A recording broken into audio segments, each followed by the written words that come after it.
سلام كبرانن تخطاتلتي channelنا كما يقنيهم سوءات تقادلتي منستر السيد عبد الله برهت عدا مجر جنرال هيل ساميل سلستيوم أم محرار كتما نقفا عبشحن شعات 277 نفستقايد قوينات زتساتو فيهم السيد عبد الله أزاز جنبار نقفا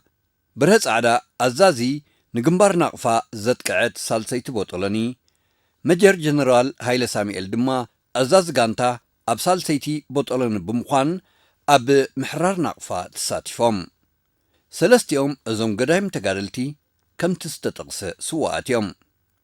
قديم تقادلاي برهت عدا أبشحن شعات 277 أم محرار كتما نقفا كسوان كله منستر قديات وصايا نبر على السيد عبد الله أبكلتشحن حموشتن مجر جنرال هيل ساميل دما تحساس كلتشن 23 بحمام كم تسوو زفلت يوم لومي بزعبا زم سوات تقادلتي أورادما بزعبا هيوت قالسو ززن تولنا أبشحن شعات 277 أبوغ سحارتي بجهاجر كلتياتن عنتو زسنكله عين سور قديم تقرالاي تشم والدخيدان ودشكايم زي حادي كاب قداموت 4 زخونو ملؤ عنتم أبوغ زسانو زخونه تقرالاي زخرو جنا بحدشي زلام نلوم دما قداماي كفال مزي قديم تقرالاي زقبرني على القالسي كل ونايو مكتتالكم نعدم شيرن لايكن ايت زنقعوم افرم قدي سناي مكتتال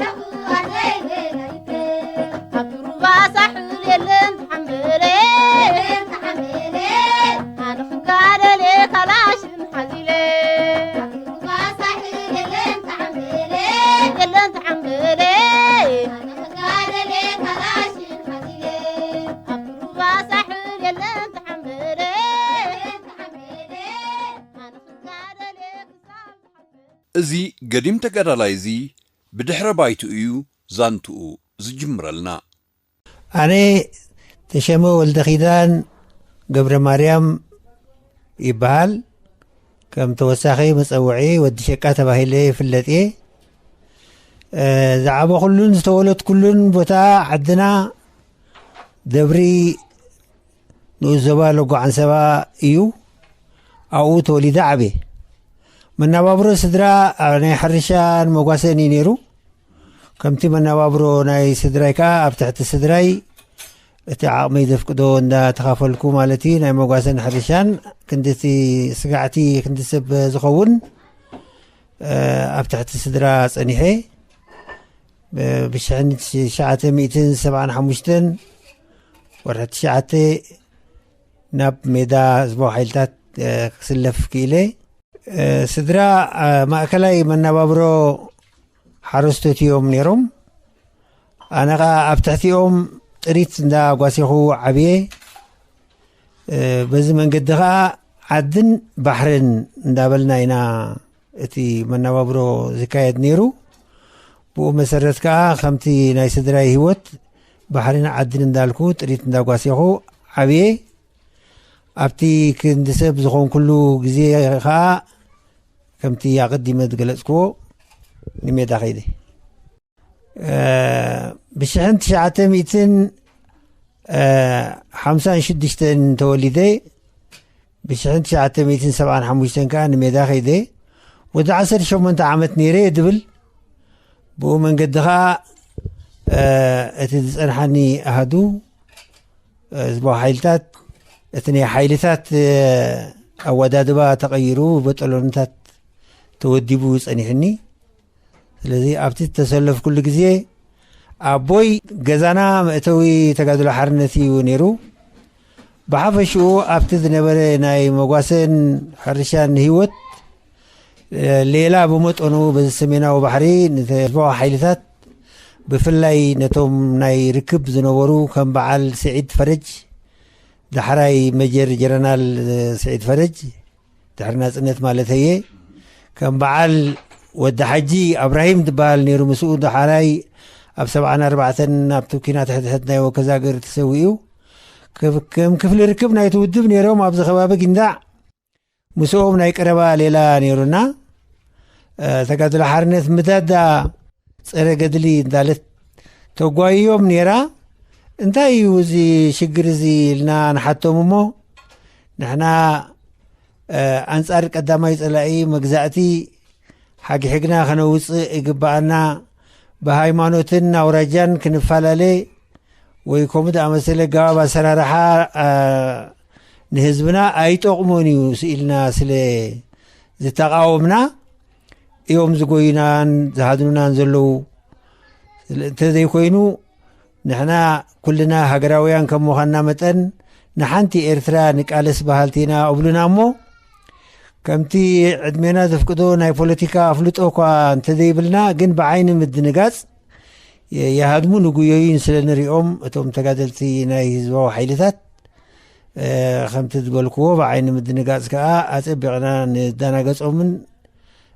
ንፈትዎምን በዚ መሰረት እቲ ግዚኡ ኣኺሉ ኣብ ዝስለፈሉ ግዜ ዋላ እኳ ተጋድሎ ሓርነት መእተዊኦም ገዛና እንትነበረ ብዛዕባ ህዝባዊ ሓይልታት ደሓን ዝኾነ ኣፍልጦ ስለ ዝነበረኒ ክወፅእ ከለኹ ናብ ህዝባዊ ሓይልታት ክወፅእ መሪፀ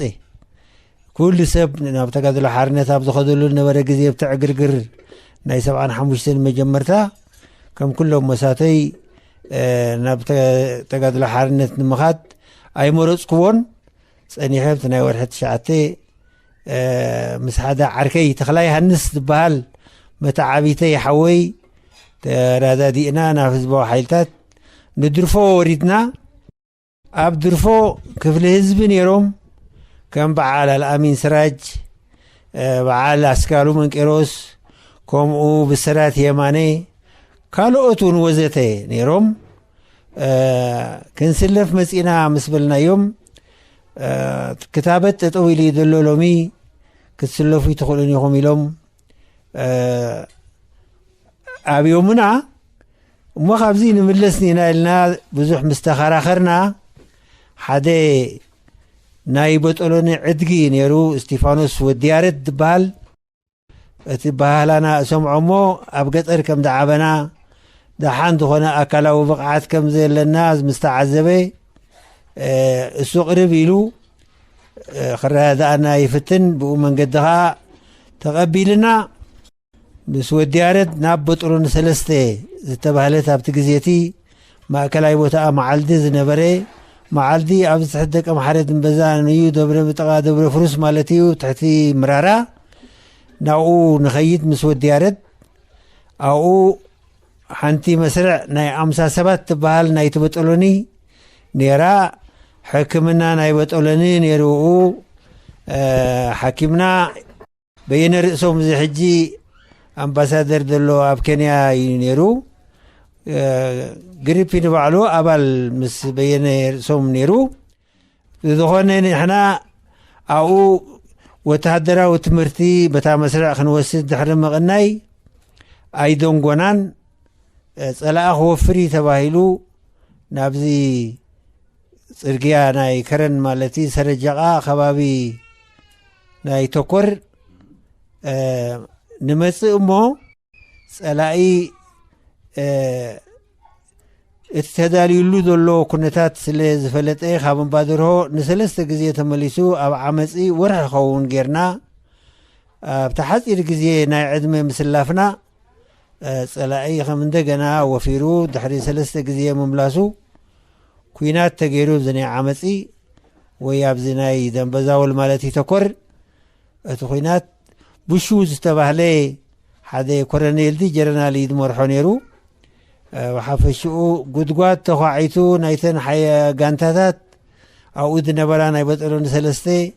حزب تخافلو نايتو قدقات مخاعات نزف ليتوس الا اخملس قدنيو جن كما قات امبز اوانزي من كيل طري 76 مجمرتايو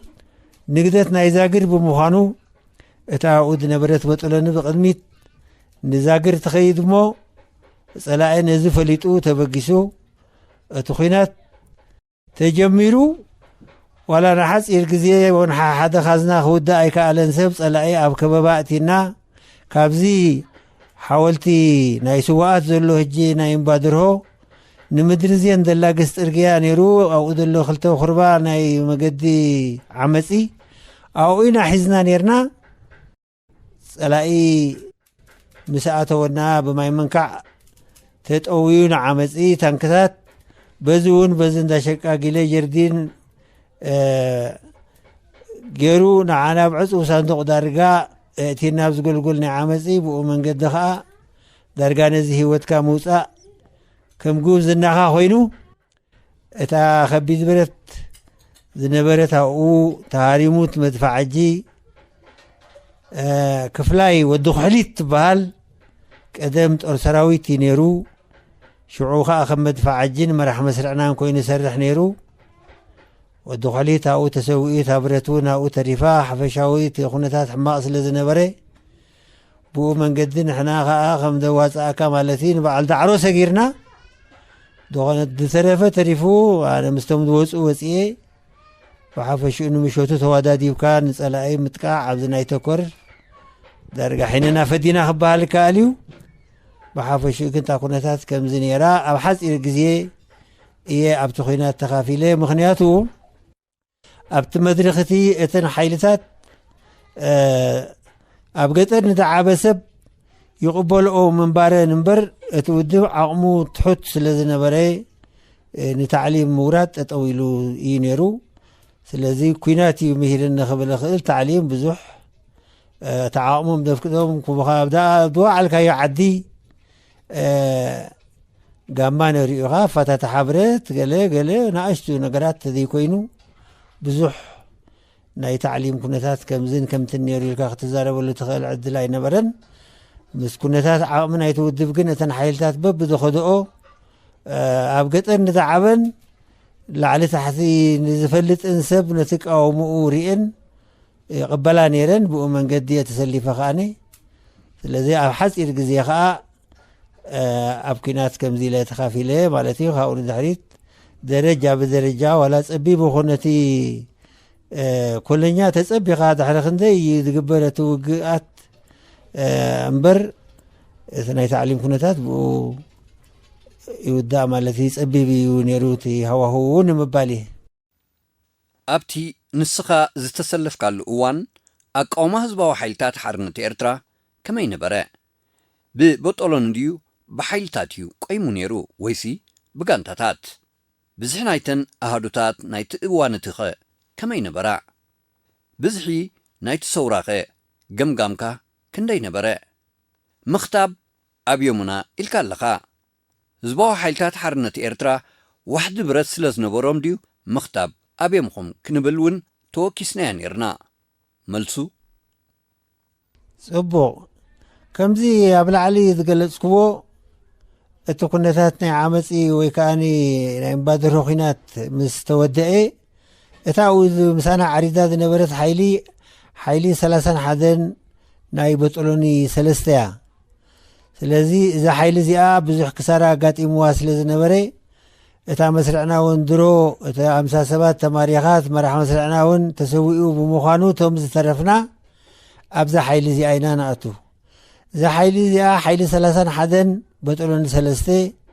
مرح حيلي عبد الله شيد كوميشنر حيلي أبتكزيتي قركي إلك أشيب بهال نيرو بدحري إيقن علي إبراهيم دحري خالا عيزوريا علي إبراهيم نيرو اتي واداد با نايتي أهدو ببطلوني درجة خوينو أب حيلي ሰለስተ ጋንታ ነይረን ኣብ በጥሎን ከዓ ሰለስተ ሓይሊ ማለት እዩ ኣብ ጋንታ ከዓ ሰለስተ መስርዕ ኣብ መስርዕ ብሬን ስጋብ 17 18 ስሕት ኢልካ እውን ከባቢ 20 መስርዕ ብሬን መስርዕ አርቢጂ ወይታ መስርዕ ኮለይ ከዓ ናይ 15 14 ከምዚታት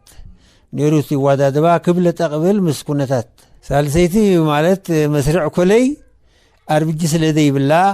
ቡምባታት ናይ አርቢጂ ይብላል ማለት እዩ ብሬን ስለዘ ይብላ ካልኣይ ሳልሳይ ናይ መድፋዕጂ ትበሃል ስለዘ ይብላ ውሕድ ዝበለትያ ከባቢ 13 12 ገለ ትኾን ከዓ መስርዕ ኮለይ بخمس من قدي نيروت وادادبا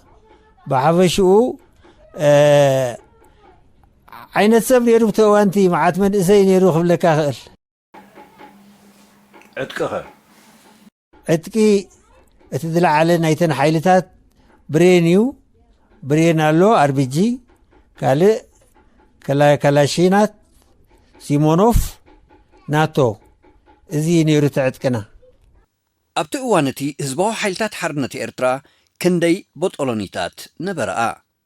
ካብ መራሕቲ መሳርዕካ ክሳብ መራሕቲ ቦጦሎኒኻ ኸ በዓል መን ነበሩ ዘስዓብናሉ ሕቶያ ጽቡቕ ኣብቲ ኣነ ዝተሰለፍኩሉ ግዜ ቦጦሎኒ 1 ቦጦሎኒ 2 ቦጦሎኒ 3 ኣብዚ ሰሜን ነይረን ኣብዚ ካርነሽም ቦጦሎኒ 4 5 ዝበሃላ ኣብ ደቡብ ነይረን ካልእ 8 301 607 ከምኡውን 500 ከቢድ ብረት ካብ ናቕፋ ነይሩ ማለት እዚአን ኣብ ሳሕል ዝነበራ ሓይልታት ቦጦሎኒ 9 ከዓ ኣብ ሰኒሒት ነይራ ማለት እዩ ከባቢ ኸረን እዚ ኩነታት እዚ ምስታ ኣነ ተሰለፍኩሎ ኣጋጣሚ 111 ትበሃል ቦጦሎኒ ነይራ ኩናት ተገይሩ ኣብዚ ሮብዓን ሰባ ማለት ከባቢ ከረን ኣብ ሕማቅ ኩነታት ስለ ዝወደቐት መራሕ ቦጦሎኒ እያ ተስፋይ ትባረኽ ተሰዊኡ እታ ቦጦሎኒ እውን ጽቡቕ ኣጋጣማን ኣብቲ ኩናት ሕማቅ ነይሩ በዚ መንገዲ እዚ ተረፍ ናይዛ ቦጦሎኒ እዚኣን ቦጦሎኒ 1 ኣብ ድርፎ ዝነበረትን ሓደስቲ ወሲኸን ከም እንደገና ተኽሊጥ ተገይሩ ቦጦሎኒ 1 ቦጦሎኒ 6 ቦጦሎኒ 7 ዝበሃላ ሓደሽቲ ይቆይመን ኣብቲ ናይ መወዳእታ ወርሒ 11 75 ማለት እዩ ኣብቲ ዝነበሩ ኩሉ ኣነ ኣብዛ ሓይሊ 31 ምስኣተኹ ወድሉባ ዝበሃል ነይሩ መራሒ መስርዕና መራሒ ጋንታና ከዓ ጎይቶም ወዲ ከንቲባ ዝበሃል ነይሩ ብድሕሪ እዚ ምቅያር ኣሎ መራሒ ጋንታና ተቐይሩ ወለ ተኽላብ ወተላ ዝበሃል ነይሩ ብገለ እዋን ብድሕሪኡ እውን ወዲ ፀገዳይ ነይሩ ኣብዚ ጥቓ ተኽሊጥ ዝገበርናሉ ማለት እዩ ዓልና ቅፋት ዘምሰሰሉ ወዲ ፀገዳይ ኮይኑ ነይሩ ኮሚሽነር ጋንታና ድሕሪ ካልኣይ ዙርያ ተማሂሩ ምስ መፀ መጀር ጀነራል ዝፀንሐ ሕጂ ብፃይ ሃይለ ሳሙኤል ኮሚሽነር ጋንታና ነይሩ ሕጂ ተሰዊኡ ከምዚ ኩልና ንፈልጦ ሕጂ ሓሊፉሎ ዓዲ ኩልና መንግስቲ ሰማይ ዋርሶ ኮሚሽነር ጋንታና ነይሩ ሃይለ ሳሙኤል በዚ መንገዲ እዚ ተጓዒዝና ናቕፋ ኣፍዓበት ተታሒዙ 77 ተኽሊጥ ተገይሩ ኣብ እንዳ 51 በፂሕኒ ኣብ እንዳ 51 እውን ከምኡ ሓይሊ 31 ትበሃል መራሒ ሓይላ ጃበራ ሕጂ ከረን ኣሎ መራሒ ጋንታ ከዓ ዝካርያስ በሃል መራሒ መስርዕና ቃላቲ ወዲ ዘሚካኤል ዝበሃል ብዝኾነ ድሕሪ ተኽሊጥ ግን ደቀ መሓረ ድሕሪ መሓዝና ወርሒ ከባቢ ኣብዚ ግንባር ሰሓርቲ ይምስረት እሞ ኣብ ተቐዳማይ መዓልቲ ዕለት 4 ወርሒ 8 77 ክልተ ዓይነይ ተሃሪመ ካብ ግንባር ወሪደ ማለት እዩ ክልተ ኣዕንቱ በጅ ሃገር ኣብ 1977 ኣብ ውግእ ሰሓርቲ ዝኸፈለ ገዲም ተጋዳላይ ተሾመ ወልደ ኺዳን ወዲ ሸቃ ስውእ መጀር ጀነራል ሃይለ ሳሙኤል መራሒ ጋንቱ መንባሩን ቅድሚኡ እውን ኣብታ ጋንታ ጀነራል ሃይለ ሳሙኤል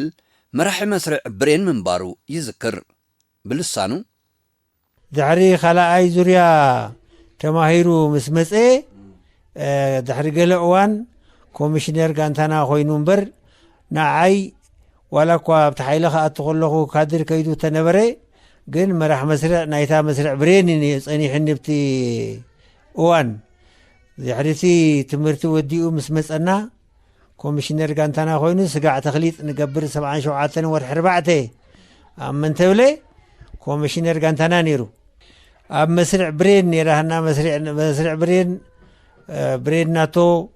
ኣብታ ጋንታ ጎይተኦም ኢና ንብላ ማለት እዩ እሱ ኮሚሽነራ ዝኸውን ድሓር ኣብታ ጋንታ ዘላ መስርዕ ናይ መስርዕ ብሬን ነይሩ ድሕሪ ካድር ግን ኮሚሽነር ጋንታና ኮይኑ ስጋብ ተኽሊጥ ንገብር ብሓንሳእ ነርና ማለት እዩ ሃይለ ሳሙኤል ቁሩብ ኣብዚ ከስምረሉ ዝደሊ ኣብዚ ናይ መስዋእቲ ኣብቲ ዳስ ናይ ሓዘን ብዛዕባኡ ክዛረቡ ዝሰማዕኸዎም ኣብዚ ሬድዮ ኣነ እኳ እንዳደለኽዎ ኣብቲ ቀብሪ ኣይጠዓመንን ኣይተሳተፍኩን ሰዓቱ ኣይፈለጥክዎን ብዝኾነ ግን ኣብ እንዳ 58 ብ78 ካብ ክፍሊ ህዝቢ መፂና ጥራይ እንዳልዮም ዝገልፁ ነይሮም ብሓፈሽኡ ግን ኣነ እንታይ ክብል ደሊ ሃይለ ሳሙኤል ኣብ በጠሎን 3 ከም ኮሚሽነር ጋንታ ነዊሕ ሰሪሑ ብሓቂ ብሱል ሰብ ምንባሩ ኣዝዩ ንፉዕ ኣዝዩ በሊሕ ምንባሩ ፍሬ በዓል ፍሬ ስብሓት ወዲ እፍሬም ወይ ፍሬ በዓል ዓሊ እብራሂም ዓብደላሺድ እዩ ስለዚ ዋላ እኳ መራሕ ሓይሊ መራሕ በጠሎኒ እንተ ዘይኮነ መራሕ ብርጌድ ኣይ ዓበዮን በትናተይ ኣረኣእያ ኣዝዩ ብስሉን በሊሕን ብምዃኑ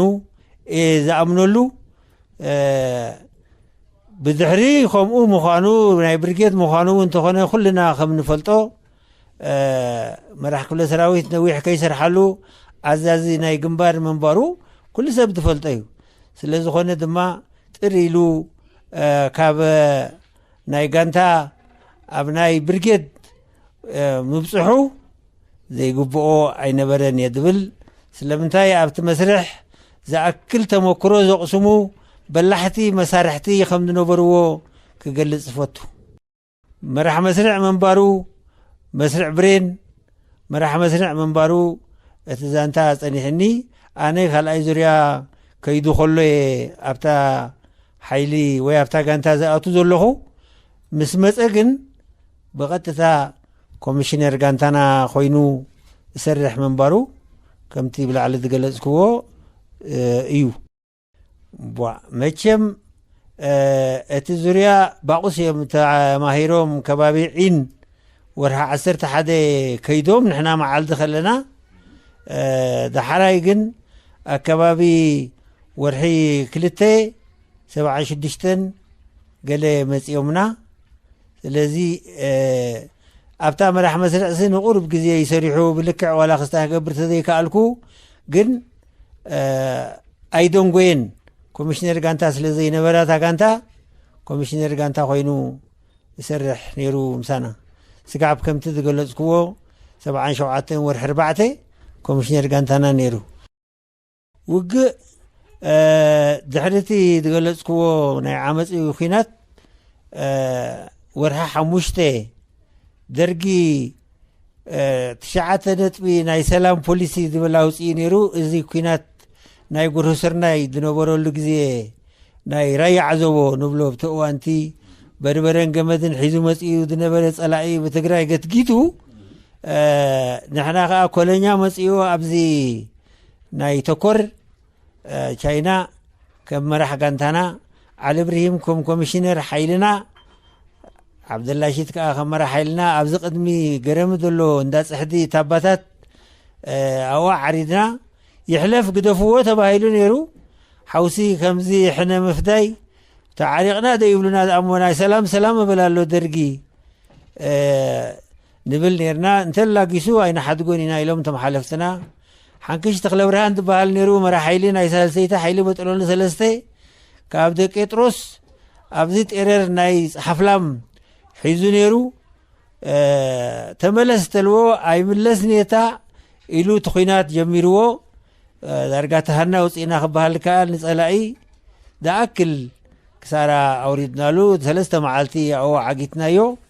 ጉንበት እዩ ማለት እዩ 75 ብኸምዚ መንገዲ ሃይለ ነይሩ ምሳና ብድሕሪ እዚ ኣብ ሕዳር 76 ናቕፋ ትውቃዕ ስለ ዝነበረት ንናቕፋ ንመሓዝ በዓል ኮሎኔል ካሕሳይ ናይ ኮማንዲስ ሓላፊ ዝሞተሉ ናይ በዓል ዓደረጊት ትገለመለ ንሕና በዚ ሸነኽ ዓመፂና ዓሪድና ነርና ሃይለ ሳሙኤል ኣሎ ምሳና ከም መራሒ ጋንታና ስለዚ ኣብዚ ክልተ ኩናት እዚ ከም መራሒ ጋንታና ኮይኑ ሰርሕ ምንባሩ ክምስክር ይኽእል ብድሕሪ እዚ 77 ወርሒ 3 ካብዚ ከበሳ ተበጊስና ንናቕፋ ንምውዳእ ስለ ዝተደልየ በጠሎንና ካብ ሕምብርቲ ዝበሃል ዓዲ ንወኪ ሓዲርና ካብ ወኪ ንሰሎሙና ካብ ሰሎሙና 8 ሸልቶ አይነትረታት ቀሪቦምልና ማካይን ተጻዒና ከም ኮለኛ ሓድሽ ነገር ይነሩ በሐቂ ዘገርም ለይቲ ተጓዒዝና መፍገድ ገሊል ተራጊፍና ኣብ መፍገድ ገሊል ውዒልና ንምሸቱ መገድል ለና ሕጂ ጥዕና ዘይብሉ ሰብ ብዘይቀላ ዓለም ክተርፍ ኣለዎ ተባሂሉ ካብኡ ተበጊስና ድማ ዝተርፍ ዝተረፈ ጉድ ዝበሃል ሩባ ኣቲና ካብ ጉድ ተበጊስና ንምሸቱ ከዓ ዓቐበት ወፂና ብሬን እንዳተመናጠልካ ከም ጉብዝናኻ ይትጉዕዞ ነይሩ ካብኡ ንሕዳይ ዘቐልቅል ጎቦታት ኣሎ ኣነ ብከበሳ ጥራይ ተጋዚላ ሓደ ብሓደ ክስታይ ከምፀ ይክእልኒ ሕጂ ንሕዳይ ዘቐልቅል ጎቦ ወፂና እንዳተቐዳደምና በረፃዕዳ ንኩሉ ቀዲሙ ዳርጋ ጥይት ተኩሱት ደው በል ተባሂሉ ዝተረፈ ብዙሕ ነይሩ ሽጋራ ድሰቲ ከምኡ ነብሱ ዝኸበዶ ገለ ብዝተፈላለየ መንገዲ ጥዕና ዘይብሉ ብቲ ዓቐበት ዝተረፈ ብዙሕ ስለ ዝነበረ በረፃዕዳ ደው በሊሉ ብቲ ዝባን ጠጠው ኣብለና ብድሕሪ እዚ ዋላ ፀልማት ተነበረ መስርዕ ጌርና ንሕዳይ ወሪድና ኣብኡ ሓዲርና ካብኡ ተበጊስና ከዓ ብመብራቃዊ ናቕፋ ደይብና ንፅባሒቱ በለቆ ኣቲና ኣብ በለቆ 2 መዓልቲ ድሕሪ ምግባር ዓሊ ሰይድ ኣኪብና ናቕፋ ደኣክል 6 ወርሒ ተኸቢባ ብለይትን ቀትርን ተፈቲና ኩሉ ዝኣክል መፅናዕቲ ተገይረላ ሕጂ ናቕፋ ናይ መወዳእታ ሓመድበ ወይ ድማ ናይ መወዳእታ ኣብ ኢድና ተኣትወሉ ዕለት ክኸውን ተፀዊዕኹም ኣለኹም ብዛዕባ ካልእ ናይ ቆራፅነትን ኣጋባባትን ንዛረበሉ ምክንያት የለን ግን ነቲ ገባቡ ክንሕብር ሕጂ መፅናዕቲ ተወዲኡ ሕቶ ርእቶ ትበሃል የለን ብፃይካ ስጋ ወዲቑ ኢልካ ጠጠው መጠው ምባል ንነፍስኻ ኣብ ሓደጋ ወይ ከኣኒ ኣብ ግዳይ ምዃን ስለ ዝኾነ ጠኒንካ ስጋዕ ትወድቕ ኣብ ጉድጓድ ምእታው እያ ዕረ ገለ መሳሊ ተዘይ ኮይኑ ዋላ ሓንቲ ቆጥቋጥን መኸወልን የብሉ ቦታ ስለዚ ናቕፋ ክንውዳእይና ፅባሕ ሰዓት ክንድዚ ክትጅመርያ ሕቶ ርእቶ የሎ ንኣክል ን6 ወርሒ ዝኣክል ፈተነታትን መፅናዕትታትን ተገይሩ ኣብ ውድእ ኢኹም መፂኹም ዘለኹም እቲ ውሳነ ግን ፅባሕ ሰዓት 10 ንግሆ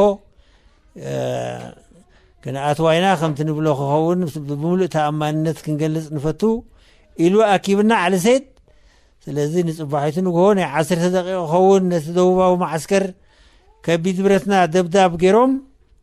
እንደ 500 ነይሮም ኣብኡ ስለዚ ምስቶም ኣብኡ ዝነበሩ ናይ 607 መሳርዕ ምሳና ከም ዝሃጅሙ ተገይሩ ዳርጋ ግዜ ይወሰደልና ነቲ ፅኑዕን ብርቱዕን ትበሃል ዝነበረ ናይ ደቡብ ማዓስከር ናቕፋ ክንሕዞ ክኢልና ብዛዕባ ምሕራር ከተማ ናቕፋ ኣብ 1977 ከምኡውን ተራ ናይታ ብበርሀ ጻዕዳ እትምራሕ ዝነበረት በጠሎኒኦም ከብርህን ከሎ ድማ ተጋዳላይ ተሾመ ወዲ ሸቃ ከምዚ ይብል በጠሎንና በጠሎን 3 ከም ዝብለካ መግለፂ ምስ ተገብረልና ሃብን ባልቆ መራሕ በጠሎንና በርሀ ጻዕዳ ነይሩ ወዲ ፍሬም ድሮብ ትግዜቲ ፖለቲካዊ ጽሕፈት ተመሪጹ ናብ መደባት ናይ ስራሕ ነይሩ ክኸውን ንኽእል በርሀ ጻዕዳ መሪሕና ወዲ ፍሬም ከም ኮሚሽነር ሓይለ ከም ኮሚሽነር በጠሎና እዩ ይኹን እምበር ጉባኤ ተገይሩ ስለ ዝነበረ ኣባል ፖለቲካዊ ጽሕፈት ኮይኑ ስለ ዝነበረ ኣብዚ እዋን እዚ ምሳና ይነበረን በርሀ ጻዕዳ ከም መራሒና ኮይኑ ምስቲ ብሬናት ሓፂር ዝነበረ ርሕቀት ምስቶም ብሬናት ምስ በዓል ሂላል ከዓ እዚ ጋዜጠኛ ፈረንሳዊ ዝነበረ ቁሩብ ድሕር ኢሉ ነይሩ ካባና ብሓፈሽኡ ግን ኣብ ሓፂር ግዜ ስለ ዝኣተናዮ ናይ ደቡብ ማዓስከር ቅልጥፍ ኢሉ ኣርኪብና ክልተ ሓይሊ ቀዳመይቲ ማለት 31 32 ማዕረ ማዕረ ኣብ ዝነበራ ክልተ ማዓስከራት ኣቲና ኣብቲ ናይ ደቡብ ማለት እዩ ጽኑዕን ብርቱዕን ተባሂሉ ዝፍለጥ ማዓስከር እዩ እታ ሳልሰይቲ ሓይሊ ከዓ ኣብዚ እንዳ ዓሊ ሕጎ ትበሃል ምብራቃዊ ናቕፋ ዘሎ እንዳ ፖሊስ ገለመለ ፈልጥዎ እንዳ ዓሊ ሕጎ ኢሎም ገልጽዎ ምዕራባዊ ናቕፋ ልዕሊ መስጊድ ዘሎ ኣብኡ እያ ተኣቱ እታ ሳልሰይቲ እተን ክልተ ሓይሊ ቀልጢፍና ሒዝናዮ እቲ ናይ ደቡብ ማዓስከር እታ ሳልሰይቲ ቁሩብ ጠጠው መጠው ኢላ በርሀ ጻዕዳ ምሳና ኣትዩ ኣብቲ ናይ ደቡብ እቶ ጥራይ ክዕኡ በል ክዳሃሊ ጸላኢ ኢልዎ ሓምድ ነይሩ ምራ ሓይሊ ናይታ ሳልሰይቲ ሓይሊ ማለት 33 ጠያይት በዚሕና ኣሎ ሕራይ ኢልዎ ግን ካባና ሽዑ ይኸይድ በርሀ ጻዕዳ ናብኡ ምስ በጽሐ ኣይዶንጎየን ከምቲ ዝሰማዕናዮ ክሻፋ ገይሩ እንዳተቋጻጸረ ወይ እንዳጠመተ ናብቲ ማዓስከር ብቐጥታ ግንባሩ ተሃሪሙ ተሰዊኡ ንሰምዕ ንምሸቱ ኢና ፈሊጥና እምበር ኣይሰማዕናን ኢና ውዒልና ብዝኾነ ግን እታ ሓይሊ እውን ቀልጢፋ ኣትያሱ ምስ ከዘይ ደንጎየትን እንዳዓሊ ሕጎ እውን ተታሒዙ ምሉእ መዓልቲ ብማዕዶ ናብዚ ቤተክርስትያን ስግር ዘሎ ዋላ ኣብዚ እንዳማሞ ጋራጅ ዝፍለጥ ብናቶታት ጌርካ ብብሬናት ውዒሉ እቲ ኹይናት ንምሸቱ በቲ ታሕተዋይ ሩባ ማለት እዩ መወዳእታ ናይ ናቕፋ ደቡባዊ ወገን ናይ ናቕፋ በቲ ሩባ ክንኣቱ ምስ ተኣከብና ሃለው ሰለስተ እብልዎ እሞ ኣየልዕላን እንታይ ኾይ እንዳ እዩ ጻዕዳ ኢልና ንሽገር እሞ ካብቲ ትፈራሕናዮ ወፃናን ከዓ ጻዕዳ ከም ተሰውዐ ሰሚዕና ብሓቂ ኢና ንፈትዎ ኣቦይ ነይሩ ጅግና እዩ ብዝኾነ ግን ከምኡ ስለ ዝኾነ ኩናት ጀጋኑ ክወስድ ስለ ዝመጽእ ጻዕዳ ኣብኡ ተሰዊኡ ስለዚ ጸላኢ ከም ቆፀራ ኣብቲ እዋንቲ ግመ መጺኡ ንናቕፋ ጉልብብ በብላሞ ንህጁም እንዳተበገስና ማሞ ከዓ ፊስካ ገይሩ ኣኪቡ ነቲ ዝርከቡ ተሪፉ ዝነበረ ሰራዊት ብምብራቃዊ ወገን ናይ ናቕፋ በዚ ኣባሻውል ተባሂሉ ዝግለጽ ዝነበረ ማዓስከር ጥሒሱ ይወፅእ ሓይሊ 13 ዝበሃል ናይ በጠሎና ሓደ ኔራ ብኡ ዝሓዘት ሓውሲ ረጋጊጹ ትጸላኤ ብኡ ነፍዓበት ገጹ ይሃድም ኣርክብ ተባሂሉ ዝጎያያ በጠሎና ሓይልታት ወይ ጋንታታት ነይረን ናይተን ካልእ ኣሃዱታት ስጋብ ኣፍዓበት ዝኣቱ እንዳወደቐ እንዳጎደለ ገለ ትርፍራፍ ግን ብመጠኑ ቁሩብ ወታደራት ኣፍዓበት ኣትዮም ናቕፋ ኣብ ትሕቲ ምቁፅጻርና ዕለት 23 ወርሒ 3 77 ኣብ ትሕቲ ምቁፅጻርና ኣትያ እዚ ዕለት እዚ ቅድሚ ዓመት ሳቤ ካብ ህዝባዊ ሓይልታት ተፈልየ ውድብ ኮይነ ኢሉ ዝኣወጀሉ ዕለት ምንባሩ እንታይ ተኣኸ ልክዕ ካብታ ዓመት ናይ ሳቦ ኮይና ኢልና ክንዛረብ ዝከረኒ ብሓፈሽኡ ናቕፋ ኣብ ትሕቲ ምቁፅጻርና ኣትያ እቶም 6 ወርሒ ኣብኡ ዝተራባረቡ በቲ ዝሓለፈ መስዋዕትነትን በቲ ዝሓለፈ ምርብራብን ከስቆርቁሩ ዝክሮ ሕጂ ብሓቂ ግን ናቕፋ ኣብ ትሕትና ኣትያ ድሕሪኡ ከዓ ከይተደፍረት ኩሉ ሓሊፋቶ ከምዚ ኩልና ንፈልጦ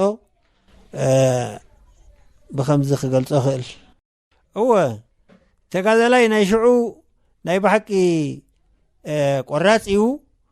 ካብ ሕትሕት ዝሓልፍ እዩ ነይሩ ዓይነት ብዛዕባ ምረቱ እንተኮይኑ ግን እቶም 6 ወርሒ ኣብኡ ዝተረባረቡ ብሓፈሽኡ ምረት ናይቲ ኩናት ክገልጹ ክእሉ ንሕና እንተኮይኑ ግን ከምዚ ኣብ ላዕሊ ዝገለጽክዎ ናይ 10 ደቂቕ ኸውን ከቢድ ብረት ደብዲብዎ ነቲ ማዓስከር ህጁም እቶም ዝተባህለ ከዓ ኣቲና መኸወሊ የለን ከምቲ ዝተገልጸልና ብዝኾነ ብሓንቲ መስርዕ እዚኣ ዝያዳ ትኸውን ምሳና ዝኣተው እንዳ 607 ነይሮም ቅድሜና ፈልፈል እንዳሉ መርሑ ነይሮም ካባና እኳ እሶም ዝያዳ ተሰዊኦም ንሕና ኣብዘን ደቡባዊ ማዓስከር ክንሕዝ ከለና 3 ሰብ ተሰዊኦምና ሓደ ምክትል ሓይልና ነይሩ ተስፋ ዓለም ወዲ ፍሳሐ ይበሃል ካልኣይ ኣድም ትበሃል ነይሩ ሳልሳይ ከዓ ነፀረ ኣብ ብበሃል ነዚኦም ሰዊእና ኣብታ ሓይልና ክትኣቱ ከላ ኣብታ ማዓስከር ስለዚ ከምቲ ንሽዱሽተ ወርሒ ዝኣክል ዝተኻየደ ምርብራብን ምረትን ንሕና ኣብ ሓፂር ግዜ ኢና ክንቋፃፀሮ ክኢልና ስለዚ ምረት ናይ ናቕፋ ከምዚ ነይሩ ኢልካ ደማርር ክስታይ የብለይን ኣነ እቲ ትብዓትን ቆራፅነትን እንተኾይኑ ግን እንዳወደቕካ እቶ ስለ ዝተባህለ ብኸምኡ መንገዲ ክዕው ኢልና ጸላኢ ቀልጢፉ ከም ዝተዳህለ ጥራየ ክሕብር ዝኽእል ተጋዳላይ ተሾመ ወዲ ሸቃ ብዛዕባቶም ንግንባር ናቕፋ ዘፍረሱ ኣዛዚ ግንባር ናይ ናቕፋ ኣብቲ እዋነቲ ተጋዳላይ ዓልሰይድ ዓብደላን ኣዛዚ ቦጠሎኒ በርሀ ጻዕዳን ክገልጽ እንከሎ ድማ ዓልሰይድ ዓብደላ እንተኾይኑ ኣነ ብቐረባ ብዙሕ ኣፍልጦ ኣይነበረንን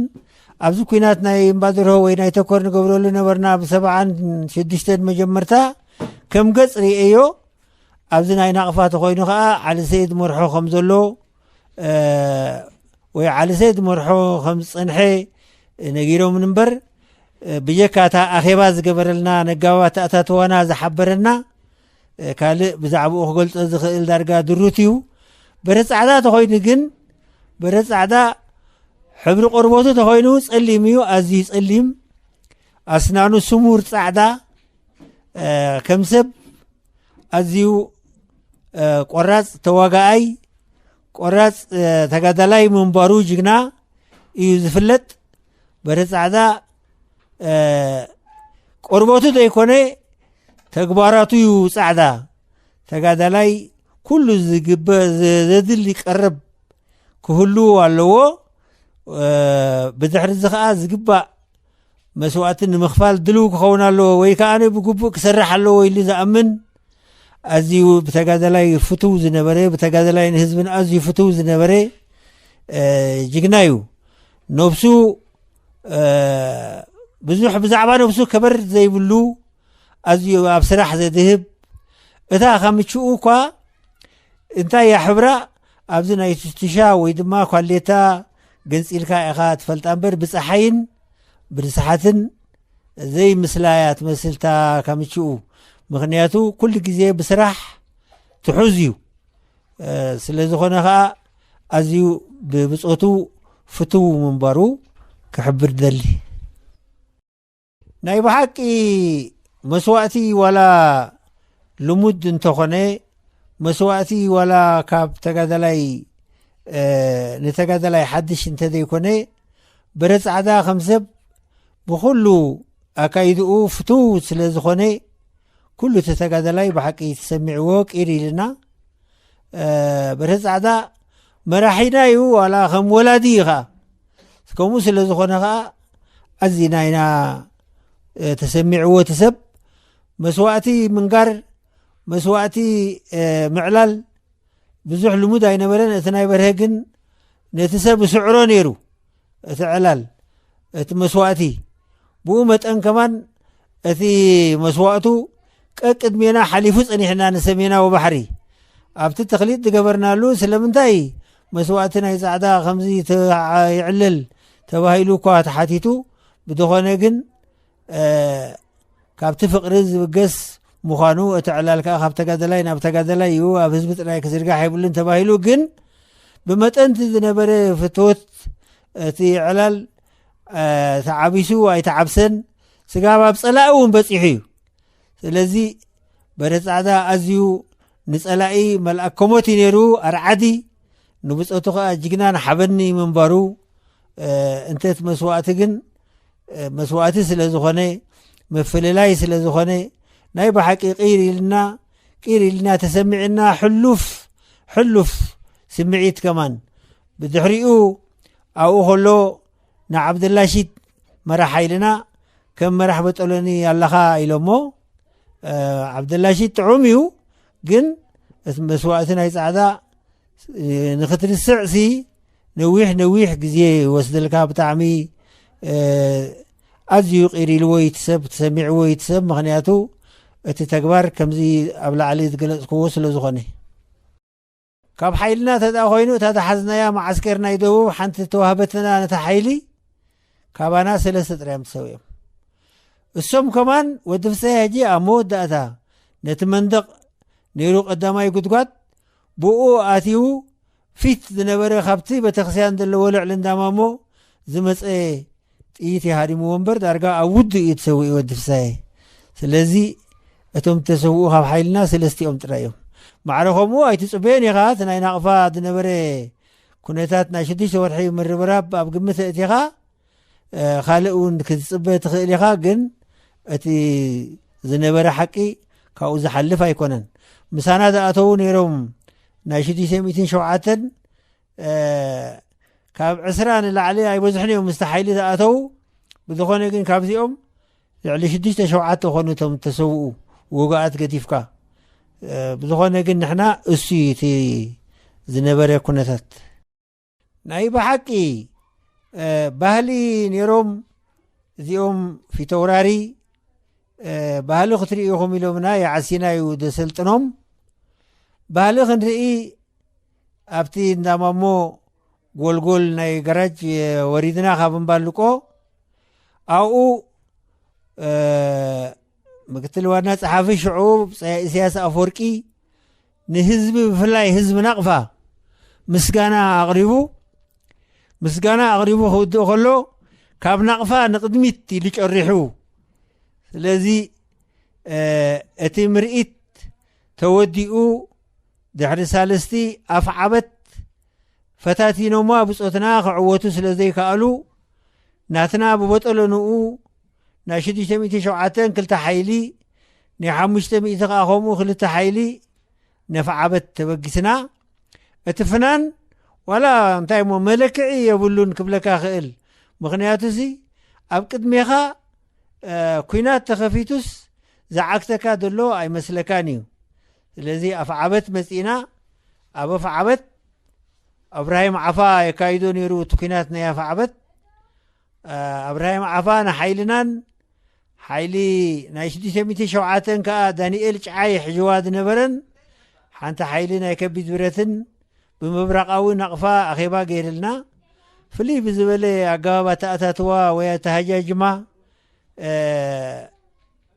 نغيرنا بخمس من قد خناتينا إلنا ابتخينات كوا بزو حيتقملون يخات توهبنا حبريتا جن بدخونه تمعسكر كلته ينيرو تقدميت مع عسكر انت تحيزا نتقدم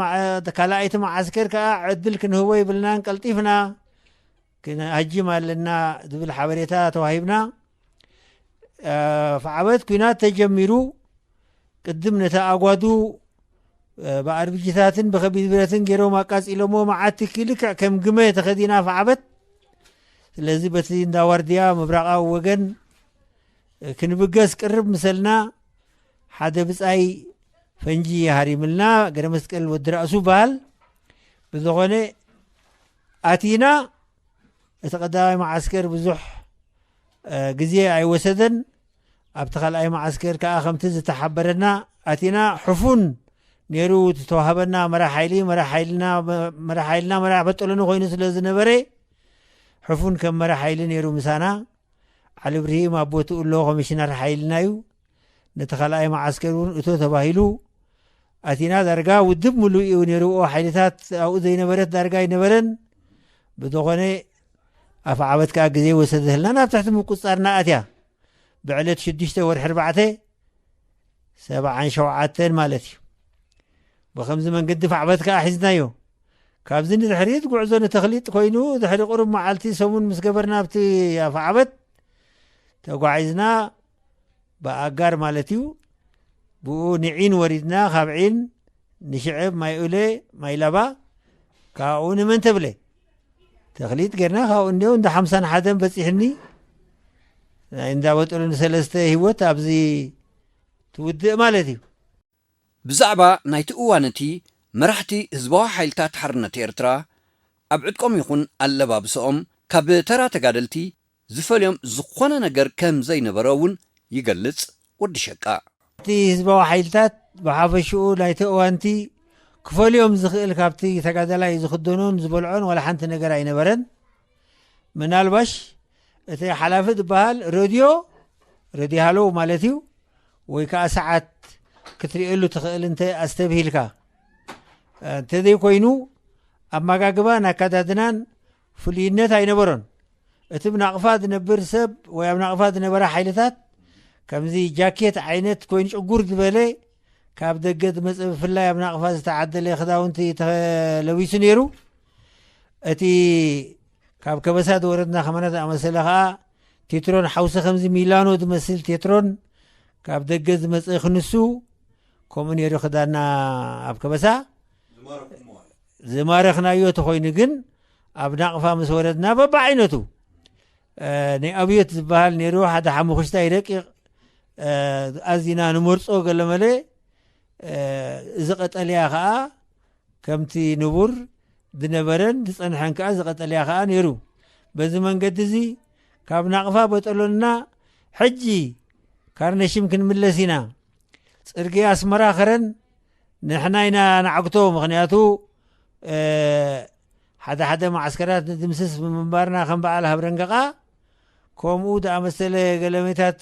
ንቁጣታት እውን ናሃርብ ምንባርና ትኾለኛ እውን ተጸቢና ነካይዶ ብምንባርና ንሕና ኢና ንምለሶ ናብኡ ኢልና ዳርጋ ኣብ ክዳውንቲ ኣድሂብና ብዙሕ ክዳውንቲ ኣንሶላታትን ክዳውንትን ቀይርና ነርና ተናብኡ ዝነበራ በጠሎንታት ኣዝየን ብዲሲፕሊን እየን ዝኸዳ ነይረን ነዛ ብጃንጥላ ትድርበ ገመድ ክንብሎ ንኽእል ወይ ድማ ከምዚ መእሰር ነፀላ ክኸውን ዝኽእል እኳ እናቐዋቐፍላ ምንባሮም እዮም ዘዕልሉኻ ንሕና ግን ዘይሓዝናዮ ክዳና ኣይነበረን ግዘፎ ነጭበለጭ እንዳልና ነፋዓበት መፂና ካብ ፋዓበት ከዓ ወሲኽናሉ ኣብ ፋዓበት ድሓር ብዙሕ ማዕዳ ተዋሂቡ ኣብ ንብረት ከነድህብ ኣይግባእን ድሕሪ ሕጂ ብድያ ኣገባብ ዝልዕል ተሓታት ምዃኑ ብዙሕ ዕዶታት ተካይድሎ ኣብ ፋዓበት ኣብ ተኽሊጥ እውን ተደጊሙ ስለዚ እቲ ዝነበረ ናይ ናቕፋ ኩነታት ከምዚ ኣብ ላዕሊ ዝበልኩኻ እዩ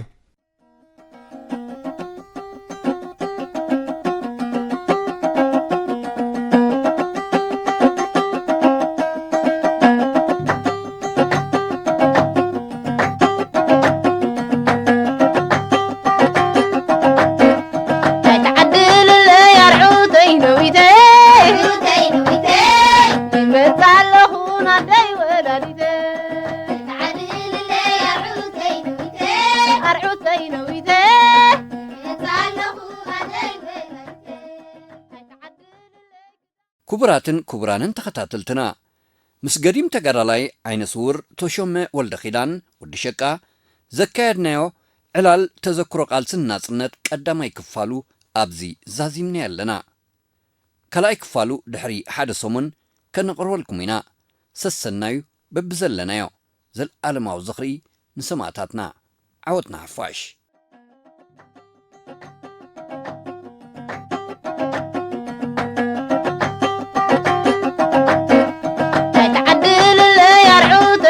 Day